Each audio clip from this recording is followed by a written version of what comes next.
So, I'm gonna show you how I went from bald-headed scallywag to long, voluptuous locks with some leave out with this good old U-part from good old DivasWigs. Now, I haven't had a U-part in, oh girl, I don't know how long. It's been a long time, but they seem to be making a resurgence. So I was like, hey, so this is what I look like when I wake up in the morning. Minus the flat foundation I'm wearing. So this is the box that I got from DivasWigs. It's a 22-inch 150 U-part natural black wig. It has a very natural texture to it. So more of an Italian Yaki, but not as coarse.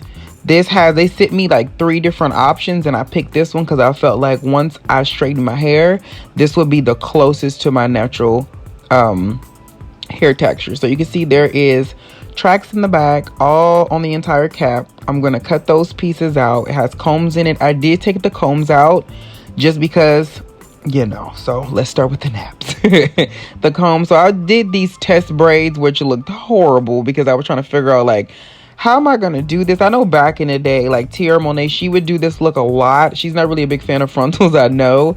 So she would use like a piece of a thread and put it in between. And then where her part would be, she would just put a little bit of foundation right there so you couldn't tell. So this is what it looks like.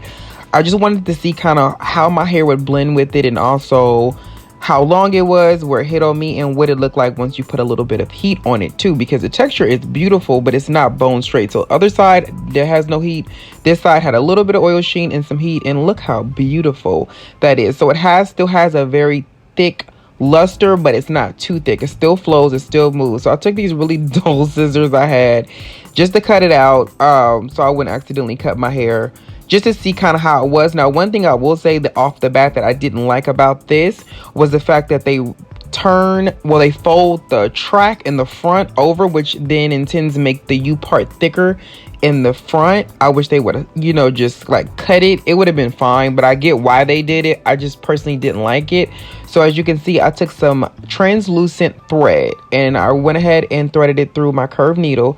And what you're going to do is you're going to measure on your U part how far your part, like pretty much how wide your U part is going to be. This is regular thread. I had fishing line, which is still soft, but it's supposed to be translucent so fishes don't see the bait. I would have used that because this is a little bit more fragile, and if you do pull it too much, it will pop. But this is much easier for me, where to conceal the actual line where you're going to make, pretty much just going to keep that open part that I just cut off together. So with a little bit of heat, you see it flat irons beautifully. This is how my hair would look if I would do it, but I don't like to wear it. So, that's that on that.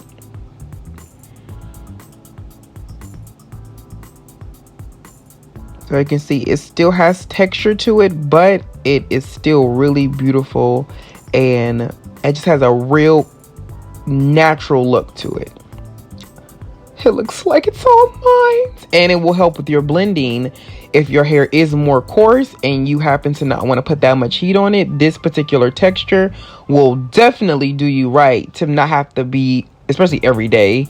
If you wrap your hair, most likely you'll be able to get away with this. So you can see she has a lot of body. This is before I trimmed it, just because I don't really like the end. So this is me before we get to this point. So yeah, I think left eye hair looked like this in, I forgot what black video it is. She had like a whole bunch of clips on her swoop. I'm like, girl. So there you go. So that is the piece. So I just put it on and put it around. And what you're going to do is you're just going to pull your hair around that particular the piece of that thread.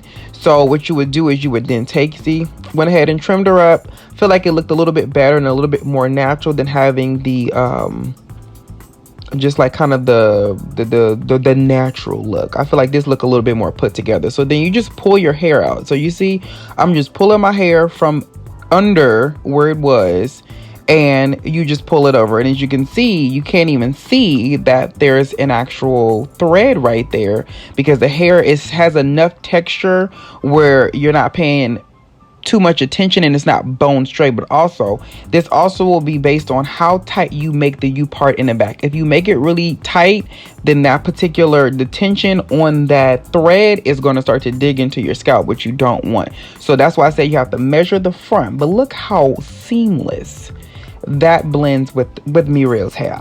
Okay, just seamless. And all you got to do is just pull your hair over.